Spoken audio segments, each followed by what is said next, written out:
രേണുസുധിയെ മലയാളികൾ അറിഞ്ഞു തുടങ്ങിയത് കോമഡി താരം, മിമിക്രി ആർട്ടിസ്റ്റൊക്കെയായ സുധിയുടെ മരണത്തോടെയാണ്. ആ മരണത്തിന് ശേഷം ലക്ഷ്മി നക്ഷത്ര ആ വീട് സന്ദർശിക്കുകയും രേണുവിനെയും മക്കളെയും കാണുകയും ആ വീഡിയോകളെല്ലാം പുറം ലോകത്തേക്ക് എത്തുകയും ചെയ്തതോടെയാണ് ലക്ഷ്മി നക്ഷത്രയുടെ വീഡിയോകളിലൂടെയാണ് രേണുസുധിയെ നമ്മൾ മലയാളികൾ അറിഞ്ഞത്. അന്ന് പാവപ്പെട്ട രണ്ട് മക്കളുടെ പറക്കമുറ്റാത്ത രണ്ട് മക്കളുടെ അമ്മയായ രേണുസുധിയാണ് നമ്മൾ കണ്ടത്. രേണുസുധിയുടെ ആവശ്യപ്രകാരം സുധിയുടെ മണമുള്ള സ്പ്രേ ലക്ഷ്മി നക്ഷത്ര ദുബായിൽ നിന്നും കൊണ്ടുകൊടുത്തതൊക്കെ നമ്മൾ കണ്ടിരുന്നു. എന്നാൽ ഇതൊക്കെ വിവാദമായി മാറിയ കാര്യങ്ങളായിരുന്നു. എന്നാൽ ഒരു സമയം കഴിഞ്ഞപ്പോൾ ലക്ഷ്മി നക്ഷത്ര ആ വീഡിയോകൾ അവസാനിപ്പിക്കുകയും ചെയ്തു. ലക്ഷ്മി നക്ഷത്രയ്ക്ക് കഴിയുന്നിടത്തോളം കാലം സ്റ്റാർ മാജിക്കിൽ നിന്നും സുധി ഉണ്ടായിരുന്നെങ്കിൽ കിട്ടുമായിരുന്ന ഒരു വരുമാനം കുറേ നാളുകൾ ലക്ഷ്മി നക്ഷത്ര രേണുസുധിക്ക് നൽകുകയും ചെയ്തിരുന്നു. എന്നാൽ എവിടെയോ വച്ച് ഇവർ തെറ്റിപ്പിരിയുന്നൊരവസ്ഥയെ നമ്മൾ കണ്ടു. ഒരു കാര്യമായ വഴക്കോ പിണക്കമോ ഒന്നും ഇല്ലാത്തൊരു അകൽച്ചയായിരുന്നു അത്. രേണുസുധി ബിഗ് ബോസിലേക്ക് എത്തിയ കാര്യം ചോദിച്ചപ്പോൾ താൻ അറിഞ്ഞില്ല എന്നാണ് ലക്ഷ്മി നക്ഷത്ര പറഞ്ഞത്. തലേ ദിവസം വരെയും പോകില്ല, അല്ലെങ്കിൽ തനിക്ക് അങ്ങനെ ഒരു ഓഫർ ഇല്ല എന്ന് പറഞ്ഞിരുന്ന ആളാണ് ബിഗ് ബോസിലേക്ക് പോയത് എന്ന് ലക്ഷ്മി പറഞ്ഞു. മാത്രമല്ല, രേണുവിന്റെ വളർച്ചയെല്ലാം ഇങ്ങനെ കാണുകയായിരുന്നു ലക്ഷ്മി. ലക്ഷ്മിയുടെ അക്കൗണ്ടിൽ, അതായത് യൂട്യൂബിൽ, പിന്നീട് രേണുസുധിയെ കുറിച്ചുള്ള വീഡിയോകളൊന്നും വന്നില്ല. ആ സ്പ്രേ വീഡിയോയോടെ തന്നെ വലിയ വിമർശനം ഏറ്റുവാങ്ങിയ ലക്ഷ്മി പിന്നീട് രേണുസുധിയിൽ നിന്നും അകലം പാലിക്കുന്നതാണ് നമ്മൾ കണ്ടത്. അതിന് കാരണം എന്താണ് എന്ന് പലരും ചോദിച്ചിരുന്നു. അതേസമയം കൊല്ലം സുധിയുടെ മൂത്ത മകൻ രാഹുൽദാസിനെതിരെയും സുധിയുടെ കുടുംബത്തിനെതിരെയും ആരോപണങ്ങളുമായി രേണുസുധി വീണ്ടും രംഗത്ത് വന്നു. ക്യാൻസർ രോഗബാധിതയാണെന്ന് അറിഞ്ഞിട്ട് പോലും സുധിയുടെ വീട്ടുകാർ വിളിച്ചത് ഏറെനാൾ കഴിഞ്ഞാണെന്നും തന്റെ വിവരങ്ങൾ ബ്ലോഗർമാർക്ക് രാഹുൽ ചോർത്തിക്കൊടുത്തതായും രേണു പറയുന്നുണ്ട്. രാഹുലുമായി 5 മാസം മുൻപ് വരെ തനിക്കുണ്ടായിരുന്ന ബന്ധം ദൃഢമായിരുന്നു.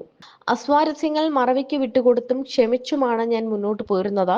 അവൻ എന്റെ വളർത്തുമകനാണ്. ബ്ലോഗറായ ആ സ്ത്രീ എന്നെ അപമാനിക്കുന്ന കാര്യം രാഹുലിനും എന്റെ ഭർത്താവിന്റെ വീട്ടുകാർക്കും അറിയാം. ഇന്നേ വരെ എന്റെ ഭർത്താവിന്റെ വീട്ടുകാരെ കുറിച്ച് ഒരു നെഗറ്റീവും ഞാൻ പറഞ്ഞിട്ടില്ല. പക്ഷേ ഇന്ന് ഞാൻ പറയുന്നു, അതിന്റെ പേരിൽ വിവാദമുണ്ടായാലും നെഗറ്റീവ് കമന്റ്സ് കിട്ടിയാലും ശാപം കിട്ടിയാലും എനിക്ക് പ്രശ്നമില്ല. എന്നെ സ്നേഹിക്കുന്ന കുറച്ചു പേർ ഉള്ളതിനാൽ ഞാൻ താഴെ വീഴില്ല. ആ സ്ത്രീ വന്നപ്പോൾ എന്റെ ഭർത്താവിന്റെ വീട്ടുകാർ ആ സ്ത്രീയെ സൽക്കരിച്ചു. 11 വയസ്സിൽ ഞാൻ രാഹുലിനെ ഏറ്റെടുക്കുമ്പോൾ അവന്റെ പെറ്റുതള്ള ജീവനോടെ ഉണ്ടായിരുന്നു. പിന്നീടാണ് അവർ മരിച്ചത്. പെറ്റുതള്ള ഉപേക്ഷിച്ച കുഞ്ഞിനെയും രണ്ടാമത്തെ ഭാര്യ വരെ ഉപേക്ഷിച്ച ഒരാളെ സ്വീകരിച്ചതാണോ ഞാൻ ചെയ്ത തെറ്റ്? അയാളെ ഞാൻ സ്നേഹിച്ചു. വാക്കുകൊണ്ട് പോലും രാഹുലിനെ ഞാൻ വേദനിപ്പിച്ചിട്ടുമില്ല.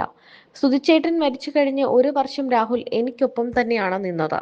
അവൻ ചെയ്ത തെറ്റുകൾ ഞാൻ മറന്നു, ക്ഷമിച്ചു. സുധിയുടെ ഭാര്യയാണ് ഞാനെന്നെങ്കിലും അവർ ചിന്തിക്കണമായിരുന്നു. രാഹുൽ മാത്രമല്ല സുധിയുടെ മകൻ. എന്നെ വേണ്ടാത്തവരെ എനിക്കും വേണ്ട എന്ന് കരുതി എന്റെ മോനെ ഒന്നിൽ നിന്നും ഞാൻ വിലക്കിയിട്ടില്ല. അവന് അച്ഛൻ വീട്ടുകാർ വേണമെങ്കിൽ ആകാം. ആ സ്ത്രീ ആ വീട്ടിൽ പോയതുകൊണ്ടാണ് പ്രശ്നങ്ങൾ ഉണ്ടായത്. 500ഉം 200ഉം ഒന്നുമല്ല ഞാൻ രാഹുലിന് കൊടുത്തിരുന്നത്. രാഹുലിന് എന്തും പറയാം. അവന്റെ കുഞ്ഞ് രേണുസുധിക്ക് ഒന്നും പറയാൻ പറ്റില്ല. രേണുവും വീട്ടുകാരും നികൃഷ്ട ജീവികൾ. ഇനി ഞാൻ മൗനം പാലിക്കുന്നില്ല.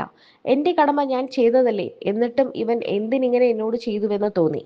18 വയസ്സുവരെ അവൻ ഞങ്ങൾക്കൊപ്പമായിരുന്നു. അന്നൊന്നും കൊല്ലത്ത് പോയി നിന്നിട്ടില്ല. ഇന്ന് അവന് 22 വയസ്സാണ്.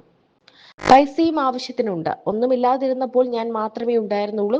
എനിക്ക് ക്യാൻസർ ആണെന്ന് അറിഞ്ഞിട്ടും ഇന്ന് വരെ അവരാരും കാണാൻ വന്നിട്ടില്ല, വിളിച്ചിട്ടില്ല. ഞാൻ പട്ടിണി കിടന്നിട്ടും രാഹുലിന് പട്ടിണി കിട്ടിയിട്ടില്ല. ബ്ലോഗർമാർക്ക് വിവരങ്ങൾ കൊടുക്കുന്നുണ്ടെന്നെല്ലാം ഞാൻ അറിഞ്ഞു. പൈസ കിട്ടുന്നുണ്ടാകും. ഏച്ചു കെട്ടിയാൽ മുഴച്ചിരിക്കുമല്ലോ. എല്ലാം മറന്നാണ് രാഹുൽ ഇപ്പോൾ പെരുമാറുന്നത്. ഇവിടെ അവൻ വന്നെന്ന് ഞാൻ അറിഞ്ഞു. ഞാൻ ഇനി എഴുന്നേൽക്കുമോ ഇല്ലയോ എന്ന് അറിയാനാണോ വന്നത്? എന്നിട്ട് അമ്മയുടെ സബ്സ്ക്രിപ്ഷൻ എന്ന് പറഞ്ഞ് വീഡിയോ ഇറക്കി. ഞങ്ങൾ ഉള്ളതുകൊണ്ടാണ് 7 വർഷം അയാൾ സന്തോഷമായി ജീവിച്ചത്. ഭർത്താവിന്റെ വീട്ടുകാർ ക്യാൻസർ ആണെന്ന് അറിഞ്ഞിട്ടും വിളിച്ചില്ല.